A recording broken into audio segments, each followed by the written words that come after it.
Ashmit principal. तो Ashmit principal में हमने इसकी स्टेटमेंट को भी रीड आउट कर लिया था एंड देन हमने इसकी डायग्राम के बारे में बताया था कि हम इसके ऊपर की जानिब एक फ़ोर्स एक्ट कर रही है F1 और नीचे की जानिब F2 फोर्स एक्ट कर रही है। H1 इसकी जब ये हाइट डिस्प्लेस करके नीचे आता है, इसकी टोटल हाइट है वो बराबर होगी H2 माइनस H1 जिसने इतना डिस्टेंस कवर किया है नीचे जाना। तो H2 माइनस H1 बराबर है हाइट के। अगर P1 प्रेशर है पहला, P2 है सेकंड, लिक्विड प्रेशर तो रो डेंसिटी होगा। तो हमने जो प्रेशर पढ़ा था, प्रेशर इन लिक्विड, उस फार्मूले के मुताबिक P1 P रो जी H बराबर है, क्योंकि इसमें हाइट भी है। P1 यहाँ लगाएंगे और H1 P2 यहाँ और H2 फाइनल प्रेशर और इनिशियल प्रेशर। तो let the force F1 be exerted at the cylinder top by the liquid due to pressure P1 and the force F2 be exerted at the bottom of the cylinder by the liquid due to P2। वो आपको बता रहा है कि cylinder पे F force 1 ऊपर से act कर रही है और F2 फोर्स नीचे से एक्ट कर रही है इसकी अपवार्ड डायरेक्शन में, और ये इसका एरिया है। यहाँ पे प्रेशर 1 है और यहाँ पे चिंटू क्या होगा, प्रेशर 2 होगा। सो यहाँ पे देखते रहे हम क्या है, P1 है और रो जी H1, P2 है रो जी H2। तो आपकी हाइट है, प्रेशर है, ये दो आ गए क्वेश्चन। अगर हम अपनी फोर्स के मुताबिक चलें, प्रेशर बराबर है force per unit area is called pressure. अब एरिया को प्रेशर से मल्टीप्लाई करेंगे तो आ जाएगी force. Okay, F is equal to PA। अब जो हमें प्रेशर है, अब प्रेशर की जगह P1 लिखेंगे और P2 लिखेंगे, F1 F2। जो प्रेशर है हमने इसकी पूरी की पूरी वैल्यूज़ को यहाँ पे पुट कर दिया है, इसकी पूरी वैल्यूज़ को यहाँ पे पुट कर दिया है। ओके, आपकी बन चुकी है फाइनल। फोर्स बराबर है, जो फोर्स ऊपर F1 पे एक्ट कर रही है और F2 पर एक्ट कर रही है। F1 and F2 are acting on the opposite faces of the cylinder.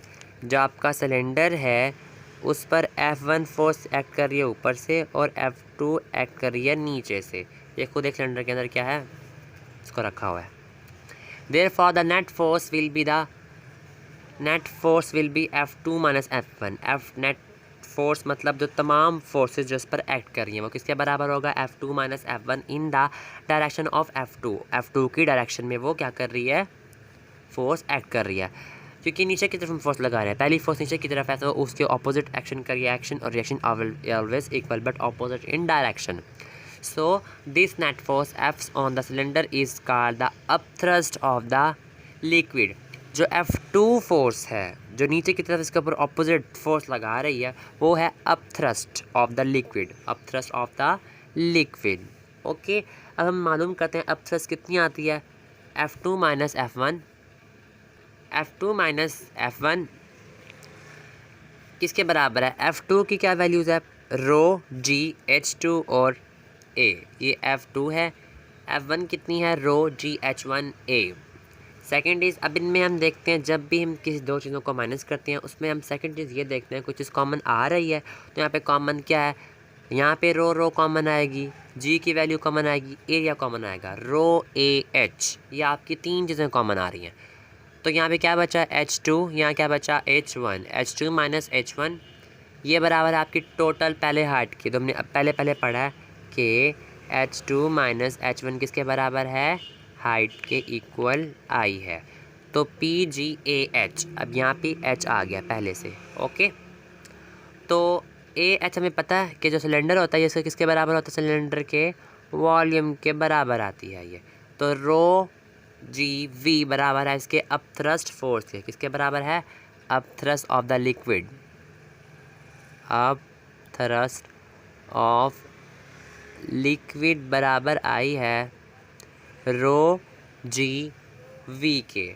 So here AH is the volume बता रहा है of the cylinder and is equal to the volume of the liquid displaced by the cylinder. जो volume जो displace किया cylinder ने volume, therefore P rho GV is the weight of the liquid displaced. ये इसका क्या होगा, weight होगा। Equation show that N upthrust act on the body immerse in a liquid and is equal to the weight of the liquid displace which is the Archimedes principle, वो उसी के wait के बराबर होगा और ये बराबर आपके अर्शमेस प्रिंसिपल के। इसकी आपकी शॉर्ट फार्मूला क्या निकलता है, रो जी वॉल्यूम के। ये अर्शमेस आपका प्रिंसिपल।